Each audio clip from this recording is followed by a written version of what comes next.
ازيكم يا شباب، يا رب تكونوا بخير. معكم اخوكم حكم، لاعب كلاسيك. انا كنت الاول بلعب فيزيك، بعد كده بقيت بلعب كلاسيك. قررت ان انا اعمل لكم فلوج عن رحلتي لبطولة العرب. النظام الغذائي، ازاي مريت بمراحل التمرين والتنشيف، وان انا اوصل للدرجة دي من النشافة، ان انا اتعلم كمان البوزس والحاجات دي. كل ده ان شاء الله هقوله لكم في الفيديو ده. اتمنى ان الفيديو يعجبكم ان شاء الله. تابعوا لحد الاخر ان شاء الله. لو في حاجة عن البطولات ممكن تستفيدوا منها في الفلوج ده. ولو في حد عنده أسئلة يسأل في الكومنتات، ويلا بينا.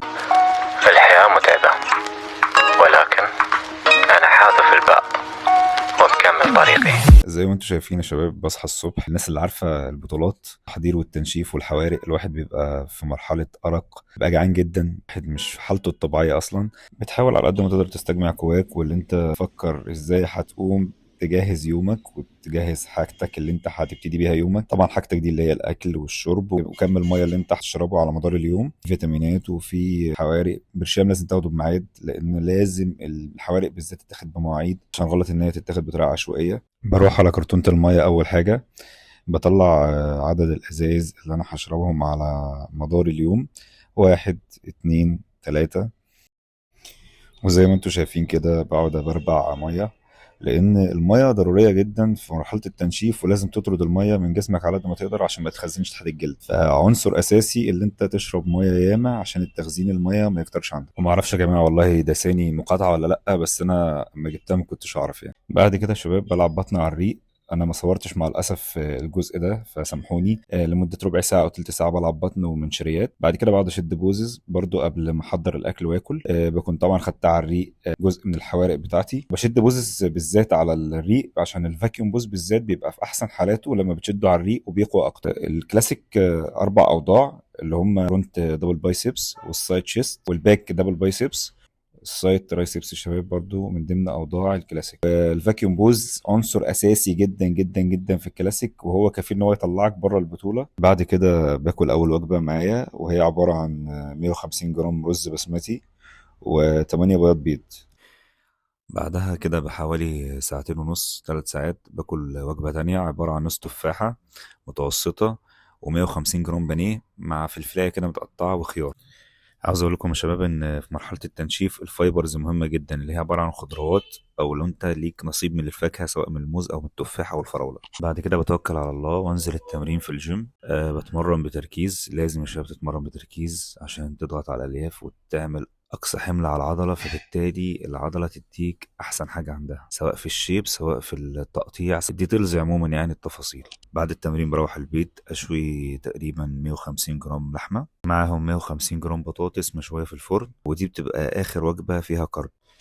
بعد كده يا شباب بكرر وجبة البانيه اللي هي مع الخضار اللي أكلتها قبل وجبة اللحمة قبل ما أروح الجيم، إن هي بتبقى عبارة عن فراخ وخضار بس، ما بحطش معاها تفاح بقى. أنا ليا نص تفاحية هاكلها بس بعد كده.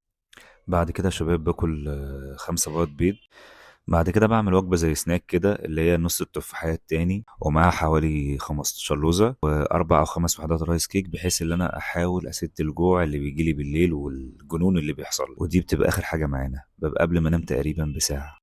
طبعا ما ننساش على مدار اليوم المية اللي بنشربها، وهكذا اليوم بيتكرر كل يوم على حسب بقى كميات الكارب اللي بنسمحه اللي احنا ندخلوها جسمنا، سواء بكميات قليلة أو كبيرة، على حسب درجة النشافة ودرجة حبس المية تحت الجلد، عشان أقدر أحقق أقصى نتائج قبل البطولة. عاوز أقول لكم كمان يا شباب إن فترة التنشيف دي الواحد بيحتاج إن هو يتمرن تقريبا مرتين في اليوم، مرة الصبح ومرة بالليل. بيبقى معاهم أكيد كارديو عشان نزودوا الحرق ونعلوا الإيد في جسمنا ونوصلوا لأقل درجة من الدهون. بعد كده يا شباب بنخش في مرحلة البيك ويك، وهو الأسبوع الأخير اللي قبل البطولة، وده بالظبط عامل زي النظام المراجعة النهائية. تبتدي بقى تعلي فيه المية لكميات معينة، بتقلل فيه الصوديوم تدريجيا على حسب طبعا التعليمات اللي بتجيلك، او على حسب لو انت مع مدرب. بتقلل الكرب بكميات معينة برضو، وبعد ما بتمشي بمعادلة معينة من الكرب والصوديوم والمية، تبتدي بقى يجي اليوم اللي هو بتروح تشترك فيه وتوزن نفسك وتظبط حالك، وبعدها بيبدأ التحميل. ودلوقتي هقول لكم التحميل بيتم ازاي. مبدئيا كده يا شباب بيبقى جسمك خلاص بدأ مخازن الطاقة تفضى فيه خالص، تقريبا بتبقى فلات مبقاش فيه بامب تقريبا في العضلات عندك، فبالتالي هتحتاج اللي انت تعلي كارب في اليوم ده اللي هو قبل البطولة على قد ما تقدر، على حسب طبعا ظروفك وظروف جسمك مع الكابتن اللي بيمرنك، او انت سواء انت ماشي نفسك باي معادلة. يعني الكارب اللي بيعلى بتاكل تقريبا وجبات كتيرة اليوم ده عشان المخازن تتملى وتدي بامب للعضلة، مع العلم اللي احنا بنبقى في ليميتس معينة عشان الجسم ما ياخدش زيادة عن حده فيبتدي يعبي ميه تحت الجلد، لان الفايت هيبتدي يخليك تعبي ميه. طبعا اليوم ده ما بيبقاش فيه صوديوم تماما، بيبقى قاطع ملح، وفي ناس ما بتقطعش ملح. انا واحد من الناس بيبقى 2 جرام ملح، ناس تانية لازم تبقى زيرو صوديوم، على حسب كل واحد فينا. وجا يوم التسجيل ورحت اسجل، وقابلت اخويا الكاتو من المنصوره، كان شخصيه محترمه جدا. بعد كده طلعت على الميزان، شفت وزني كام. وطبعا في الكلاسيك بتحتاج تقيس وزن وطول، بعد ما خد وزني هيبتدي يقيس طولي، والحمد لله طلع وزني متناسب مع طولي. وده اساسي عشان في الكلاسيك انت ليك وزن معين بالنسبه لطولك. كان يوم مرهق جدا لانك اصلا بتبقى رايح لا اكل ولا شارب عشان تظبط ميزانك، ولبسوني الاسوره البلاستيك دي عشان دي بتدل ان انت لاعب ايا كان بقى تلعب فيها. وبعد كده خدت الكارت ده اللي هو مكتوب على اللعب.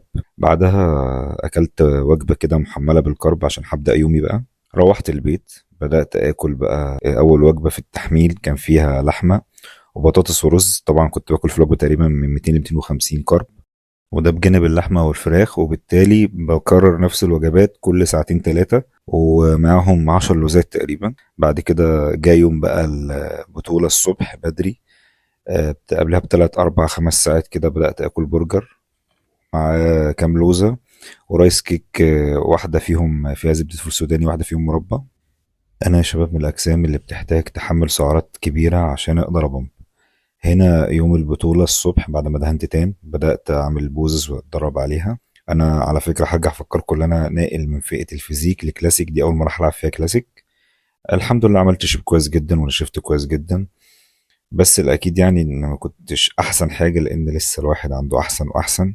بس كانت تجربه اللي انا يعني اجرب الستيج في الفئه الجديده. هنا طلعت على الستيج بدات العب، الحمد لله كان كل ثقه، ولعبت حلو جدا وعرضت حلو جدا. ما كانش ليا نصيب مع الاسف اللي انا صفي، كانت ما شاء الله في اجسام احسن مني بياما او اكبر كمان.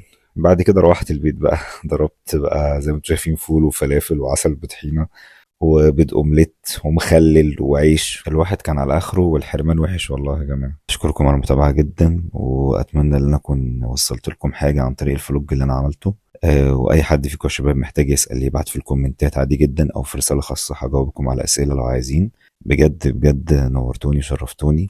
اي حد ما عملش سبسكرايب للقناه يعمل، واشوفكم في حلقه جديده مع حكم. سلام عليكم.